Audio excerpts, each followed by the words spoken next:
Welcome to another deep dive, everyone.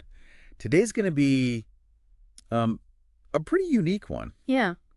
Lots of you have asked us to look at the fall of the Galactic Empire, Mm-hmm. but not just from, the rebel side. Right. We're going to try something different. I like it. See if we can understand why some folks actually supported the Empire Right. and how, from their point of view, things went so wrong. It's a perspective that doesn't get enough attention, for sure. Yeah, definitely. I mean, we love a good guys versus bad guys story, Yeah, but real history is always more complicated than that, right? absolutely. Understanding why the empire was appealing, even to some who ended up suffering under it. Mm-hmm. That's key to learning from the past, I think. Exactly.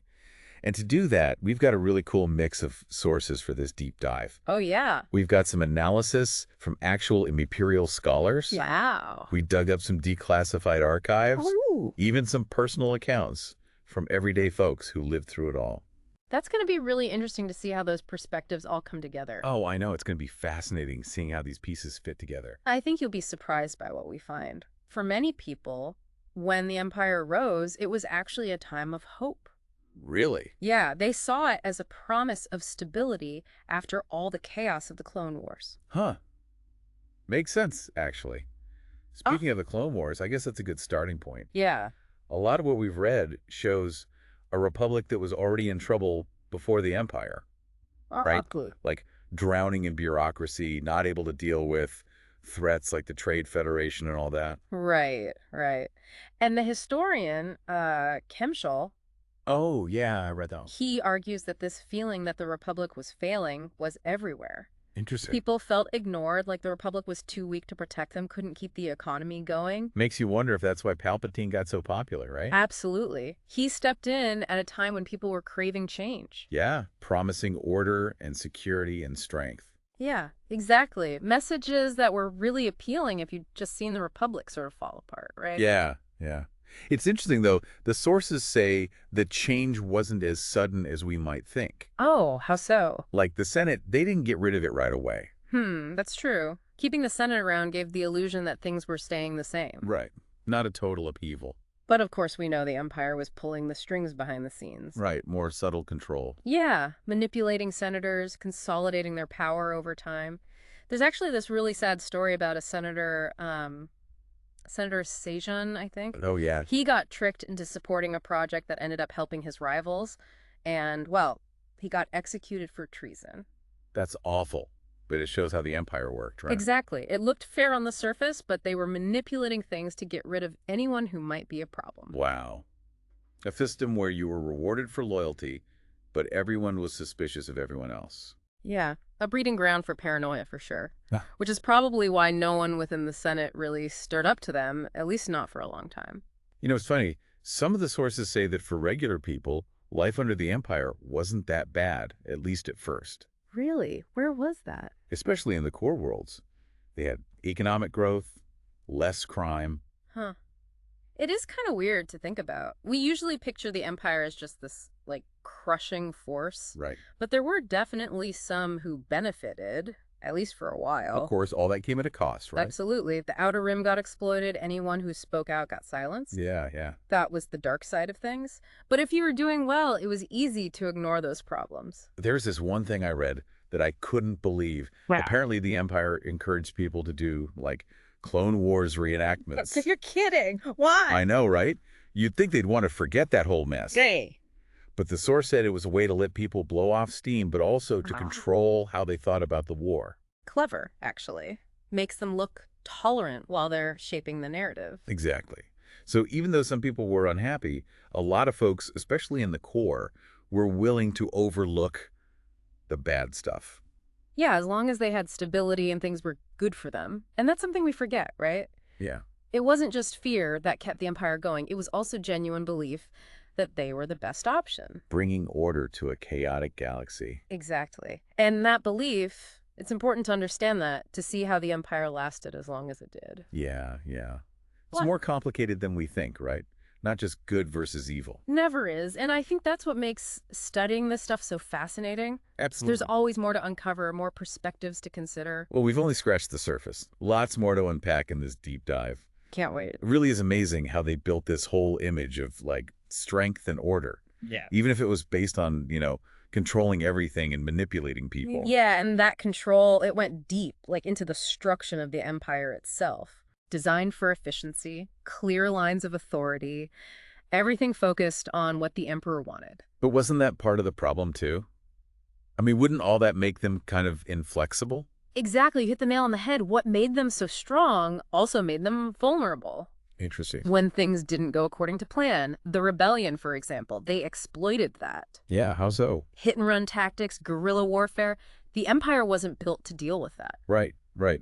Our source talks about the Tarkin doctrine. Ruling through fear. Oh, yeah.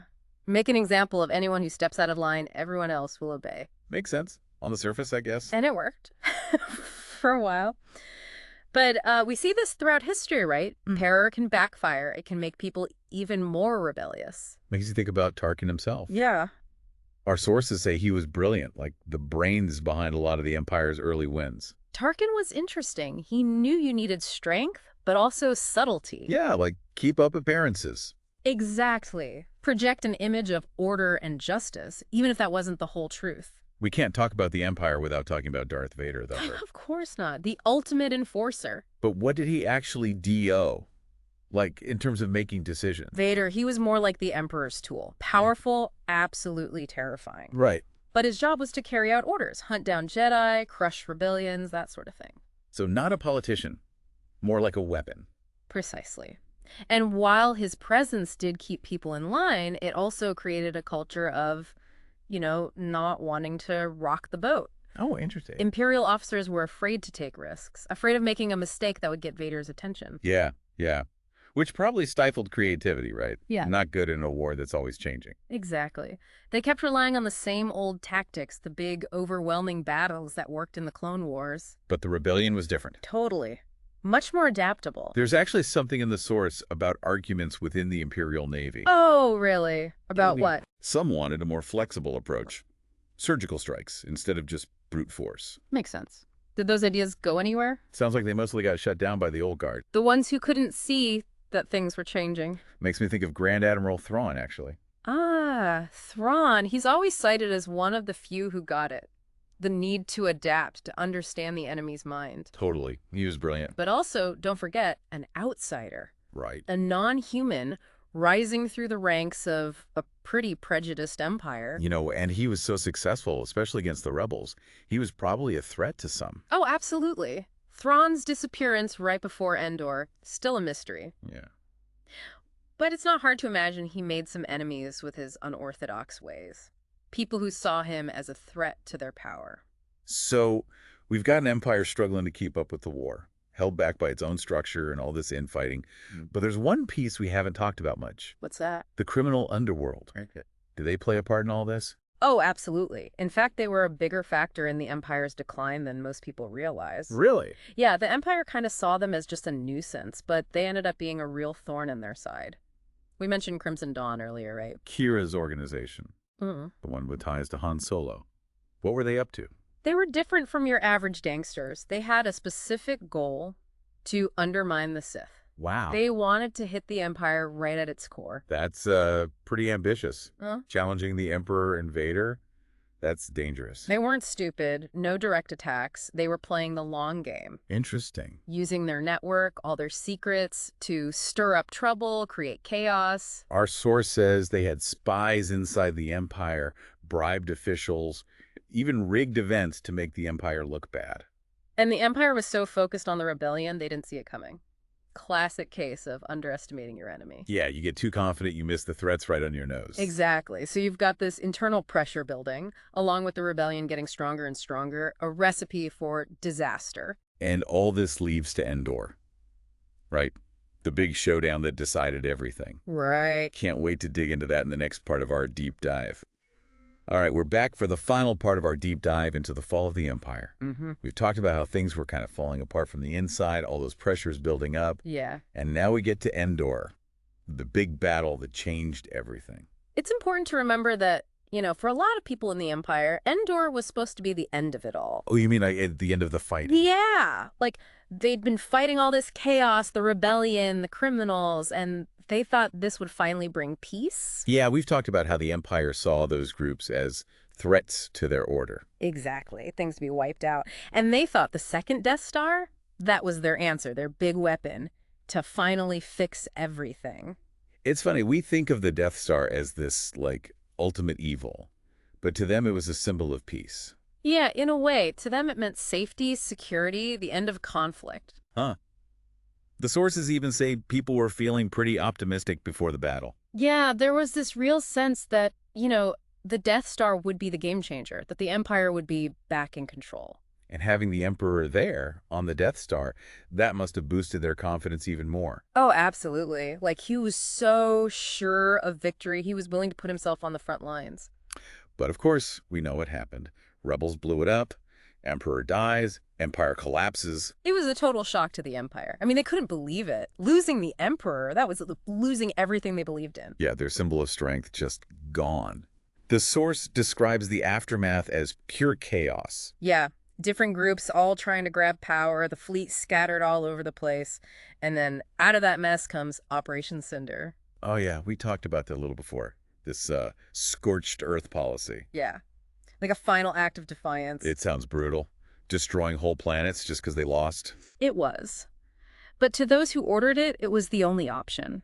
A way to punish the traitors, make sure the enemy couldn't benefit from their victory. That's a chilling thought. Doing that much damage just to hold on to power. It shows how far they were willing to go. But, there were plenty in the Empire who saw Cinder as a betrayal. Really? Yeah, like it went against everything they thought the Empire stood for. Huh. Interesting. So it's not just that they lost the battle, it's that they lost their way, too. Exactly. The fall of the Empire, it wasn't just military, it was moral. Like their whole system, their beliefs, it all crumbled. And I guess people saw it differently depending on, who they were and what they believed. Yeah, some saw it as freedom, a new beginning. Others, they saw it as a disaster, the loss of everything they knew. And as we've seen in this deep dive, the truth is usually somewhere in the middle, right? Always. There are always so many sides to every story, so many different perspectives. The Empire reminds us that even something that seems so powerful, it can all fall apart. Yeah, good point. And that's something we're thinking about, especially today. What do you mean? Well, our own world has its share of problems, right? Yeah, for sure. And the Empire shows us what happens when things go too far, when power gets out of control. What do you think we can learn from their mistakes?